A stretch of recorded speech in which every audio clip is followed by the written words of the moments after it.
April 18, 2025 శుక్రవారం. మీకు తెలిసి మనం మదనపల్లి మార్కెట్ సంబంధించి స్టాక్ అనేది ఏ విధంగా వచ్చింది ఏమనేది ఈ వీడియోలో మాట్లాడుకుందాం. లేట్ చేయకుండా వీడియో అనేది స్టార్ట్ చేసేద్దాం. మనం ముందుగా అంటే దిగుమతుల గురించి మాట్లాడుకోవాలి. మన జీపీఆర్ అలాగే పీవీఎస్ఎంఎల్ ఈ లైన్లో మాట్లాడుకుంటే ఈ లైన్లో పెద్దగా మార్పు అయితే లేదు. ఇంచుమించు నేట్లాగే స్టాక్ అయితే వచ్చింది.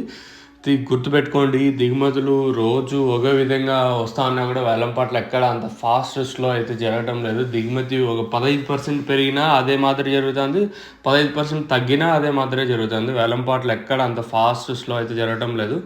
ఆల్మోస్ట్ ఆల్ మరుసటి రోజు ముందు రోజు జరిగే ప్రైజెస్ మన మరుసటి రోజు అయితే జరుగుతున్నాయి. ఇదే జరుగుతుంది.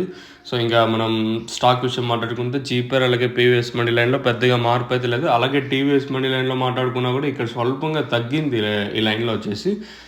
ఒక 5-10% కొంచెం అడిగా దిగుమతులు అయితే వచ్చినాయి. సో ఇంకేమన్నా ఈ తర్వాత ఏమైనా స్టాక్ పెరిగితే చెప్పలేం. ప్రస్తుతానికి ఓవరాల్గా మార్కెట్ మొత్తం తీసుకుంటే దిగుమతులు పెద్దగా మార్పు అయితే లేదు, నేట్లాగే వచ్చింది.